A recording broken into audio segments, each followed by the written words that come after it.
Good afternoon. Sagar banking academy के YouTube channel में आपका स्वागत है। आज का आपका टॉपिक रहेगा बजट की एग्रीकल्चर के रिगार्डिंग अनाउंसमेंट। ठीक है, बजट में जो अनाउंसमेंट एग्रीकल्चर सेक्टर के लिए दी गई है इसको हम देखते चलते। ठीक है, क्या क्या मेजर अनाउंसमेंट है।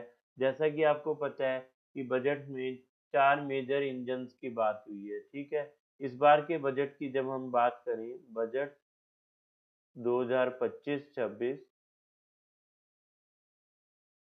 तो पहला इंजन इसमें है एग्रीकल्चर, दूसरा इंजन है एमएसएमई,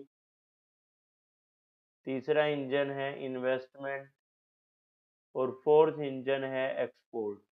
ठीक है, तो ये चार मुख्य इंजन हैं बजट में। इस क्लास में हमारा फोकस रहेगा एग्रीकल्चर सेक्टर की तरफ। एग्रीकल्चर सेक्टर के अनाउंसमेंट्स को हम इस क्लास में डिस्कस करते हैं। अब सबसे पहले देखो, जो पॉइंट है आपका, चार मेजर इंजन याद रखना। ग्रोथ के लिए जो चार मेजर इंजन बताए गए हैं इस बार के बजट में, एग्रीकल्चर, एमएसएमई, इन्वेस्टमेंट और एक्सपोर्ट। पहले बेसिक आपको पता हो रिगार्डिंग एग्रीकल्चर सेक्टर। ठीक है, एग्रीकल्चर सेक्टर की जब हम बात करें, इंडिया का 46% वर्क फोर्स, ठीक है, इंडिया का 46% वर्क फोर्स हम देख रहे हैं एग्रीकल्चर सेक्टर में। ठीक है, इंडिया का 46% वर्क फोर्स,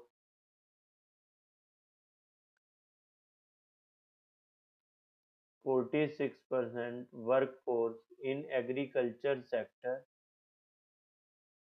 और इवन आप अगर इसको और डीप में देखना चाहो तो 60% डायरेक्टली और इनडायरेक्टली लिंक है एग्रीकल्चर सेक्टर से, यानी एग्रीकल्चर एंड एलाइड एक्टिविटीज से। ठीक है, 60% डायरेक्टली एंड इनडायरेक्टली लिंक है एग्रीकल्चर एंड एलाइड एक्टिविटीज से। ठीक है, क्लियर है सबको ये पॉइंट। नेक्स्ट, एग्रीकल्चर की जब हम बात करें, अब यहाँ जो मेजर अनाउंसमेंट है इसको समझने के लिए कुछ और बेसिक पॉइंट आपको पता हो कि इंडिया में एग्रीकल्चर को लेकर जो स्टैट्स है वो भी आप देखते चलो। इंडिया में 45% जो ग्रोस क्रॉप एरिया है, 45% of gross crop area, total जितने एरिया पे यहाँ फसल उगाई जा रही है उसके 45% क्षेत्र पे तो सिर्फ वीट और राइस ही उगाया जाता है।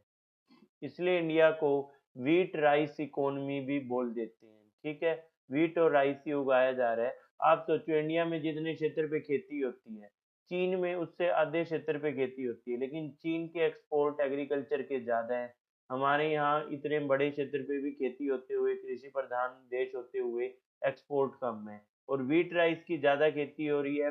तो इसका एक डिसएडवांटेज हमें ये देखने को मिल रहा है, पल्सीज और ऑयल सीड हमें इंपोर्ट करने पड़ रहे हैं। ठीक है, तो इंडिया का इंपोर्ट बिल भी बढ़ रहा है, ये भी एक मेजर इशू। ठीक है, तो इस इशू को हम एग्रीकल्चर में कहते हैं क्रॉप डाइवर्सिफिकेशन।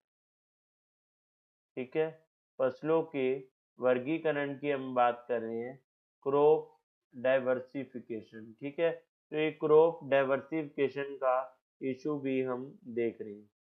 ठीक है, next important point agriculture sector के लिए और देखते चलो।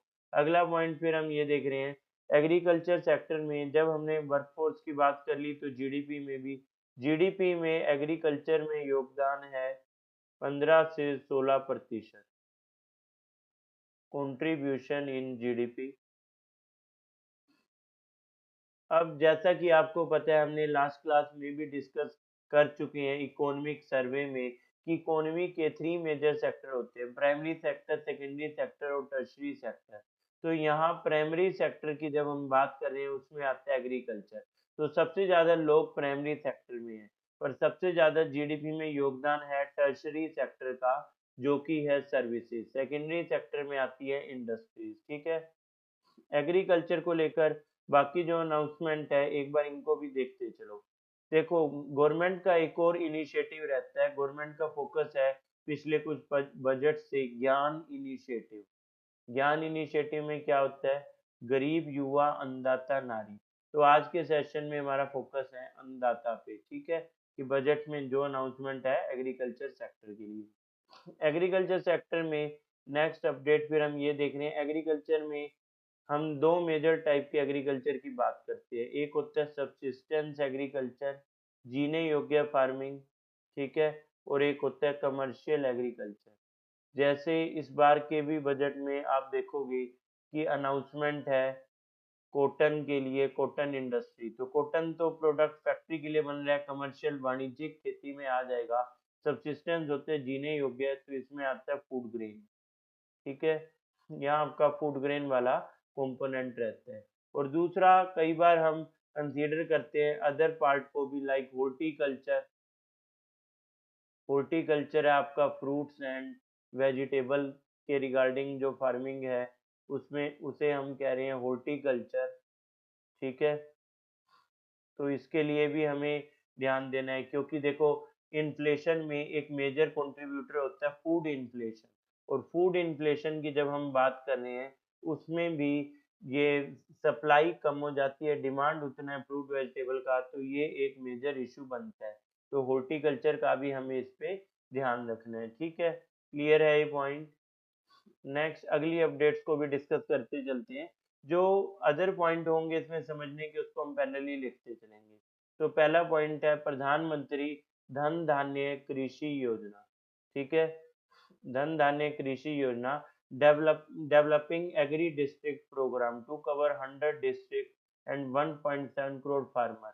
अब देखो पिछले कुछ बजट में, यानी जब हम अनाउंस कर रहे हैं पिछले बजट्स में, एक तो आपने देखा है कि सरकार का फोकस रहा था एस्पिरेशनल डिस्ट्रिक्ट पे। एस्पिरेशनल डिस्ट्रिक्ट जो पिछड़े जिले थे उनको आकांक्षी जिले सरकार ने घोषित करके 112 ऐसे जिलों में काम किया, इसकी रैंकिंग बनी, तो दैट इनमें प्रतिस्पर्धा रही, एक दूसरे से बेहतर करने की होड़ हो, और ये अपना विकास करेंगे तो देश का विकास तो पैरेलली उसको गति तो मिलेगी ही। फिर कुछ बजट में अनाउंस किया गया इसके आगे एस्पिरेशनल ब्लॉक कि 500 पिछड़े ब्लॉक के लिए काम करने। लेकिन इस बार क्या अनाउंस किया गया है, तो ऐसे जिले जहां कुछ मेजर इशू आ रहे हैं। पहला इशू देखो क्या रहेगा, तो इसमें बताया गया पहला इशू है एग्रीकल्चर प्रोडक्टिविटी को लेकर इन जिलों में, एग्री प्रोडक्टिविटी यानी उत्पादकता को लेकर इशू है, ठीक है। और दूसरा इशू इसमें हम देखते हैं क्रॉप डाइवर्सिव, ये सेकंड इशू हम इसमें देखते हैं मॉडरेट क्रॉप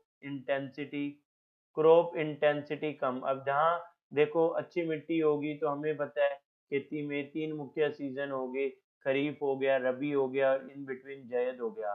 तो क्रॉप इंटेंसिटी यानी साल में हम दो फसलें निकाल पा रहे हैं वहां से, या तीन फसलें, या एक ही, ठीक है, तो कम होगा, तो यानी क्रॉप इंटेंसिटी कम और प्रोडक्टिविटी कम। और तीसरा इसमें है क्रेडिट का इशू।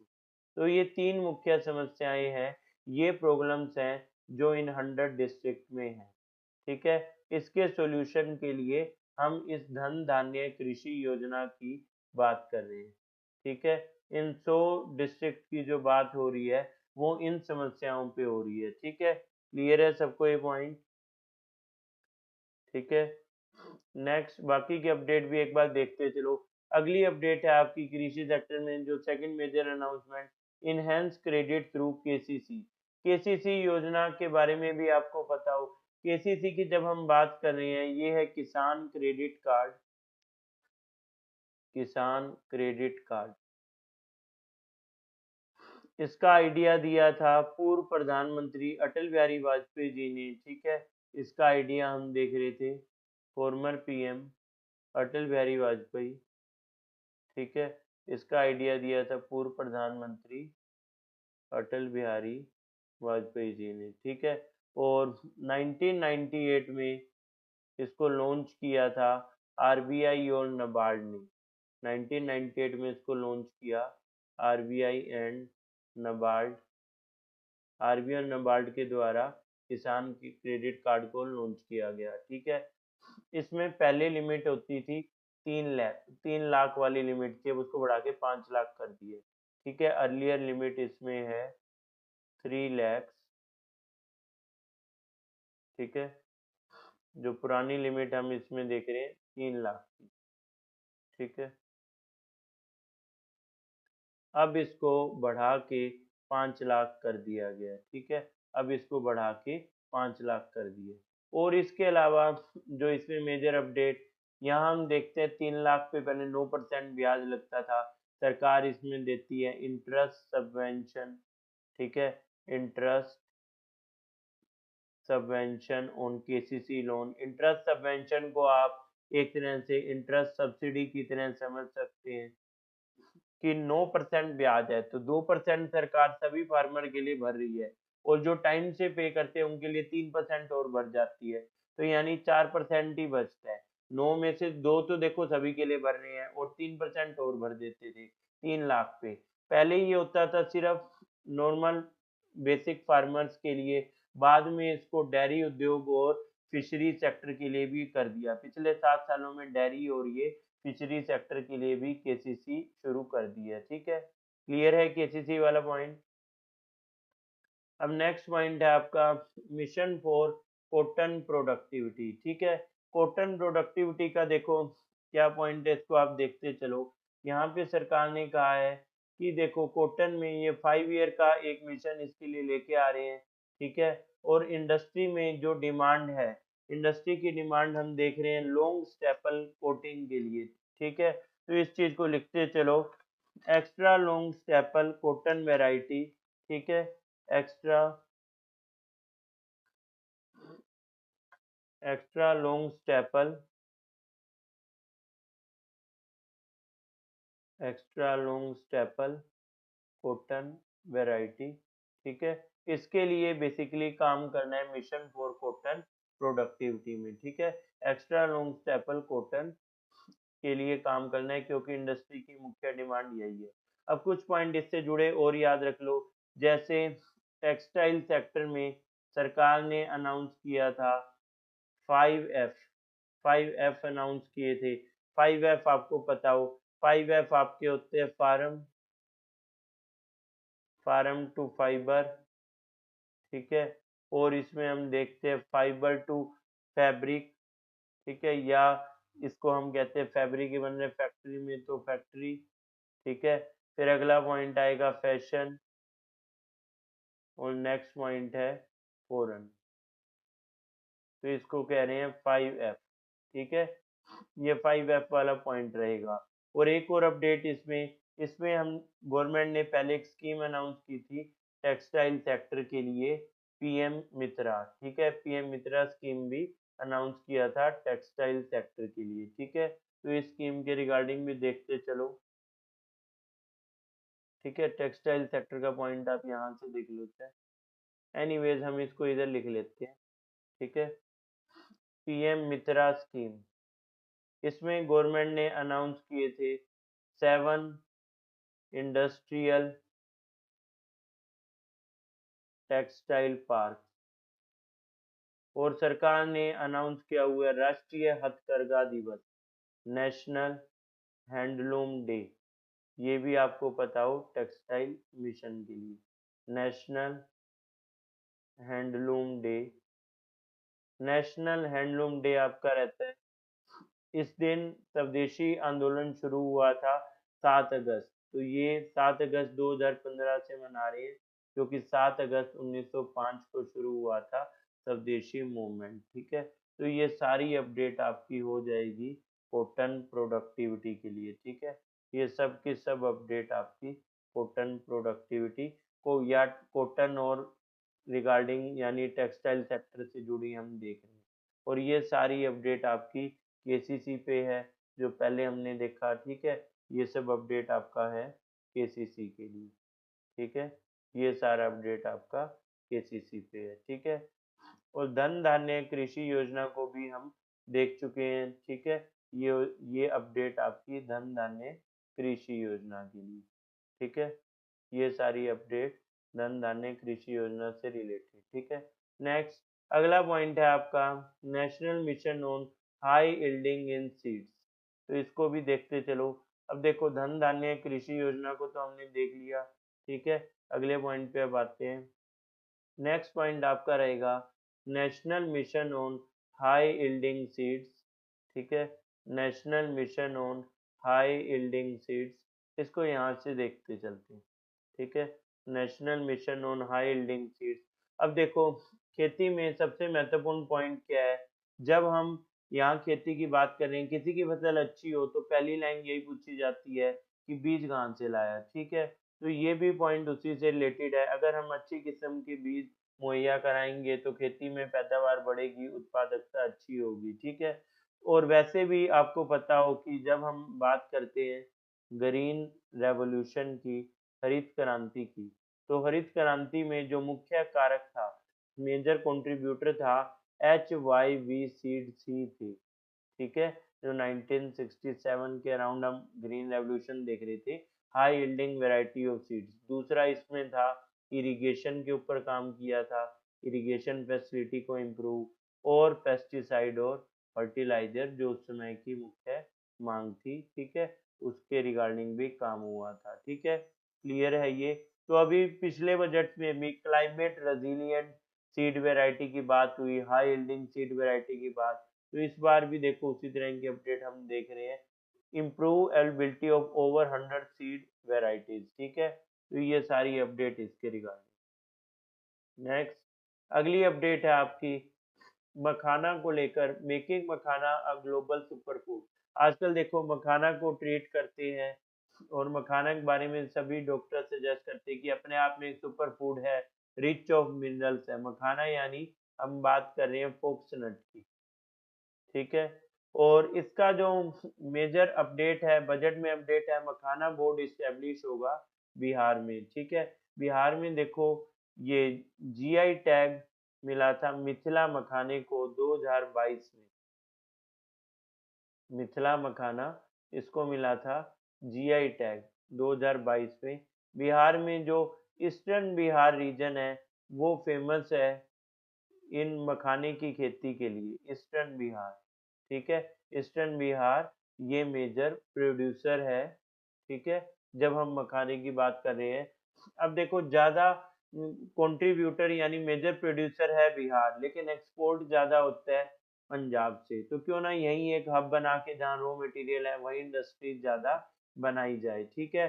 तो ये इसके पीछे का पर्पज है। और दूसरा पॉइंट जब हम देखें, इवन बहुत सारे बोर्ड हैं जो आजादी से पहले बने, और इवन बाद में भी उन पे अपडेट हम लोग देखते गए, ठीक है? जैसे इसका एक एग्जांपल है, कुछ बोर्ड के एग्जांपल हम देखते चले, तो इसमें हम देख रहे हैं एक बोर्ड सबसे पहले बना था, जैसे इवन इसको नोट डाल के हम लिख लेते हैं, कॉफी बोर्ड 1942 में ही बन गया था। फिर हम देख रहे थे जो सिल्क बोर्ड 1948 में बना, टी बोर्ड 1954 में बना, ठीक है?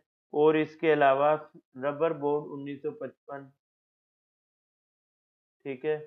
तो ये सब ऑलरेडी हम देख रहे हैं जो बोर्ड बनाए गए, ठीक है?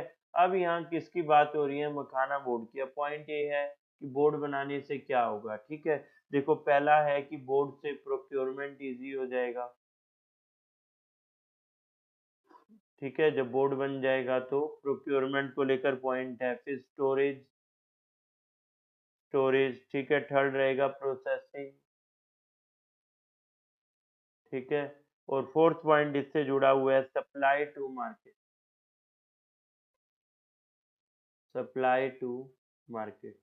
तो ये सारे पॉइंट हम देख पा रहे हैं कि बोर्ड के आने के बाद एक ऑर्डर में हो जाएंगे, ठीक है?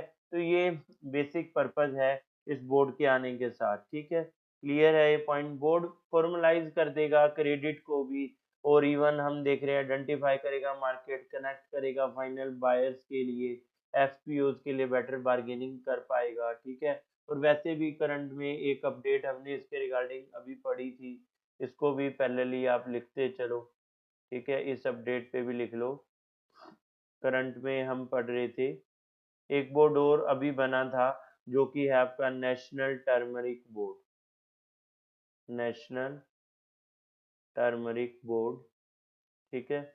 National turmeric board, national turmeric board हम देख रहे हैं 15 जनवरी 2025 को बना, ठीक है? टर्मरिक यानी हल्दी के लिए जो बोर्ड बना, ये 2025 को बना नेशनल टर्मरिक बोर्ड।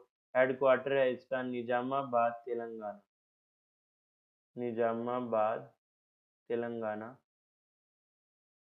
ठीक है, निजामाबाद तेलंगाना से इसका मुख्यालय, ठीक है। क्लियर है ये अपडेट सबको? नेशनल टर्मरिक बोर्ड की हम इसमें बात कर रहे हैं, ठीक है। ये भी करंट की अपडेट में याद रखना। नेक्स्ट, अब बाकी के जो इससे जुड़े बिंदु हैं एक बार उनको भी देखते चलो। रूरल प्रोस्पेरिटी रेजिलियंस प्रोग्राम, ठीक है, इसकी भी बात हो रही है कि ओवरऑल रूरल प्रोस्पेरिटी और रेजिलियंस के लिए काम करना है, ठीक है। इसमें बहुत ज़्यादा एक्सप्लेन करने का पॉइंट नहीं है, ठीक है। फिर स्ट्रोंगर केसीसी हमने पढ़ लिया, ठीक है, किसान क्रेडिट कार्ड की लिमिट जो बढ़ाई गई है उसके रिगार्डिंग, ठीक है। Urea plant to be set up in Assam, urea plant Assam के, जो हम यहाँ बात करें असम में एक प्लेस का आप नेम लिखेंगे, ठीक है, नामरूप, नामरूप में इस प्लांट का गठन किया जा रहा है, नामरूप असम, ठीक है। अब इसके पीछे का देखो जो पॉइंट है वो ये समझ में आता है कि ओवरऑल बजट में हमने देखा है 3F सब्सिडी, 3 मेजर सब्सिडीज होती हैं, ठीक है। एक है इसमें फूड सब्सिडी, दूसरी है फर्टिलाइजर सब्सिडी और तीसरी है फ्यूल सब्सिडी। तो जो फर्टिलाइजर सब्सिडी है इसका मेजर कंट्रीब्यूटर है यूरिया। तो यूरिया, अगर यूरिया प्लांट भारत में लग रहा है, यूरिया का उत्पादन इधर हो तो ये इजी हो जाएगा, सब्सिडी कम होगी और फार्मर्स के लिए भी बेनिफिट, कंट्री की इकोनॉमी के लिए भी बेनिफिट, ठीक है। क्लियर है ये point? 3F subsidy, food, fertilizer, fuel. सबसे ज्यादा अपने देश में अभी इस बजट में बताया गया फूड सब्सिडी है 2 लाख करोड़ की, फर्टिलाइजर सब्सिडी है 1.7 लाख करोड़ और फिर 12,000 करोड़ की सिर्फ फ्यूल यानी पेट्रोलियम सब्सिडी है, ठीक है। नेक्स्ट, इसके बाद देखो जो मेजर अपडेट हैं, एक हमने मखाना बोर्ड का देखा, अगला मुख्य पॉइंट है आपका आत्मनिर्भरता इन पल्सेस, ठीक है। नेक्स्ट पॉइंट आपका रहेगा आत्मनिर्भरता इन पल्सेस। अब देखो पल्सेस वाला क्या पॉइंट है, देखो कृषि प्रधान देश होने के बावजूद पल्सेस और ऑयल सीड हमें बाहर से इंपोर्ट करना पड़ता है। तो इसलिए 6 ईयर मिशन लॉन्च किया है with special focus on Toor, urad and मसूर, इन 3 मुख्य दालों के ऊपर, क्योंकि पल्सेस को पुअर पीपल का प्रोटीन भी कह रहे हैं, प्रोटीन का मेजर सोर्स क्या है? पल्सेस, ठीक है। पुअर पीपल प्रोटीन भी हम देख रहे हैं ये पल्सेस ही हैं, ठीक है। अब पल्सेस को लेकर ये अपडेट आपको पता हो, ऑयल सीड एंड पल्सेस यानी दलहन वाली फसलें और तिलहन वाली फसलें, हम इस पे अपने इंपोर्ट बिल को खत्म करना चाह रहे हैं, ठीक है। यहाँ हम चाह रहे हैं कि इंडिया में ही हम आत्मनिर्भर बने पल्सेस में और ऑयल सीड में, ठीक है। पल्सेस और ऑयल सीड में हम इसमें आत्मनिर्भरता की ओर बढ़ना चाह रहे हैं। और इसके रिगार्डिंग देखो पहले भी डिस्कस हुआ है कि क्या मेजर पॉइंट है, और यहाँ पे जनरली हम देखते हैं जो पल्सेज ऑयल सीड को लेकर कि ओवरऑल जो चैलेंज आता है डेवलपमेंट और commercial eligibility of climate resilient seed, कैसे काम करना है, पहला तो इसके लिए हो क्लाइमेट रेजिलिएंट सीड्स, ठीक है, क्योंकि क्लाइमेट की वजह से ज़्यादा खराब हो रहा है। तो इसमें 2 मेजर पॉइंट पे हम डिस्कस करते हैं, एक तो पल्सेस और ऑयल सीड, ठीक है। इन दोनों में हम अपने इंपोर्ट बिल को खत्म करना चाह रहे हैं, ठीक है। और सेकंड पॉइंट इसमें रहेगा आपका enhance enhancing protein content, fortified pulses पोषण युक्त हो, ठीक है, इसमें प्रोटीन कंटेंट बढ़ा दिया जाए। और थर्ड फिर हम इस पे देखते हैं प्रोडक्टिविटी को बढ़ाया जाए और पोस्ट हार्वेस्ट स्टोरेज, ठीक है, प्रोडक्टिविटी बढ़े और पोस्ट हार्वेस्ट स्टोरेज फैसिलिटी इसको इम्प्रूव करें, पोस्ट हार्वेस्ट स्टोरेज फैसिलिटी, ठीक है, इसको इम्प्रूव किया जा सके तो आत्मनिर्भरता पल्सेस में हो जाएगी। देखो फिर से हम वही इन्फ्लेशन में मेजर कंट्रीब्यूटर क्या था? Food inflation. और इन्फ्लेशन में जो पल्सेस है ऑयल सीड यानी जो एडिबल ऑयल की हम बात करें तो इसमें मुख्य पॉइंट क्या है? तो हम यहाँ देखते हैं, हम आत्मनिर्भरता की बात कर रहे हैं इन दोनों में। जब भी हम इन्फ्लेशन की बात करते हैं मेजर कंट्रीब्यूटर होता है फूड इन्फ्लेशन, ठीक है। पिछले कुछ टाइम से हम फूड इन्फ्लेशन इसमें मेजर कंट्रीब्यूटर देख रहे हैं। और ये सारा खेल है डिमांड सप्लाई का। अब डिमांड उतनी ही है, सप्लाई कम हो जाता है तो अपने आप ही प्राइस बढ़ जाता है, ठीक है। तो ये मेजर इशू। और हम इवन इंपोर्ट करते हैं जब पल्सेस को और इन्हीं एडिबल ऑयल के लिए, तो पल्सेस के लिए हम अफ्रीकन कंट्रीज पे डिपेंड हैं, ठीक है। इवन पल्सेस की जब हम बात करें तो इसको हम अफ्रीकन कंट्रीज से इंपोर्ट कर रहे हैं, ठीक है। और एडिबल ऑयल के लिए हम देख रहे हैं dependence south east Asian countries. अब इतने बड़े कृषि प्रधान देश में देखो हम इसमें अभी आत्मनिर्भर नहीं है, हम सरप्लस में उगा रहे हैं वीट राइस। तो कहीं ना कहीं हम इस प्रॉब्लम को सोल्व करना चाह रहे हैं, ठीक है। क्लियर है सबको ये पॉइंट? यस, कोई डाउट इसके रिगार्डिंग? ठीक है, नेक्स्ट। अब लास्ट जो पॉइंट इसमें हम डिस्कस करेंगे, ये आपका Indian post as a catalyst in rural economy, ठीक है। Indian post as a catalyst in rural economy, ठीक है। इस पॉइंट को भी देखते चलो। अब देखो भारतीय डाक विभाग की जब हम बात करें, तो भारतीय डाक विभाग इसकी शुरुआत होगी थी 1 अक्टूबर 1856 से। इंडिया के पास one of the largest postal network है, ठीक है। इंडियन पोस्ट इस्टेब्लिश हुआ था 1 अक्टूबर 1854, ठीक है। 1 अक्टूबर 1854 को इस्टेब्लिश हो गया था। और इवन इसी के अंदर हम देखते हैं post office savings bank, post office savings bank इसकी शुरुआत होगी थी 1882 में। और पोस्टल लाइफ इंश्योरेंस, पीएलआई इसको कहते हैं, पोस्टल लाइफ इंश्योरेंस, इसकी शुरुआत हुई थी 1884 से 1884 में। और Indian post payment bank IPPB 1 सितंबर 2018 से शुरू हुआ। पहली ब्रांच थी रायपुर एंड रांची, रायपुर और रांची से इकट्ठे ये शुरुआत हुई थी, ठीक है। तो ये सारी अपडेट इसके रिगार्डिंग। अभी हम इंडियन पोस्ट का और बेहतर उपयोग करना चाह रहे हैं, क्योंकि देखो जब इंडियन पोस्ट की हम बात करें तो इनके 1.55 लाख पोस्ट ऑफिसेज हैं। इवन यही update Indian post payment bank के टाइम भी थी, कि तब एक बात चली थी कि जैसे हम कहते हैं डाकिया डाक लाया, तो इसको लेकर पॉइंट होगा डाकिया बैंक लाया, ठीक है। 1.55 लाख टोटल ब्रांचेज हैं, जिसमें से 1.3 लाख तो रूरल में ही है। तो क्यों ना इसका कुछ और बढ़िया सदुपयोग किया जाए। पिछले कुछ समय में सरकार ने कुछ कोशिशें की है, जैसे इंडियन पोस्ट पेमेंट बैंक को ओपन करके, जैसे पोस्ट ऑफिस से आधार वगैरह की अपडेट हो जाती है। और स्पीड पोस्ट तो देखो मेजरली हो ही रहा है पोस्ट ऑफिस से। इसके अलावा गंगा जल वगैरह मिलना पोस्ट ऑफिस से, ठीक है। तो और भी कई तरह के मुख्य काम इसके द्वारा किए जा सकते हैं। बहुत बड़ा नेटवर्क ये है, ठीक है। और इस इंफ्रास्ट्रक्चर को यूज कर सकते हैं, इसका सदुपयोग कर सकते हैं, ठीक है। तो इसी के लिए कहा है Indian post as a catalyst for rural economy. Catalyst होता है, साइंस में हम पढ़ते हैं केमिस्ट्री में, जो किसी रिएक्शन को फास्ट कर देता है, तो उसके लिए हम कहते हैं कैटलिस्ट। तो कैटलिस्ट की यहाँ बात हो रही है, ठीक है। क्लियर है ये? ठीक है। तो यही मेजर अनाउंसमेंट है बजट के लिए। तो अभी के लिए यही पॉइंट को डिस्कस करते हैं।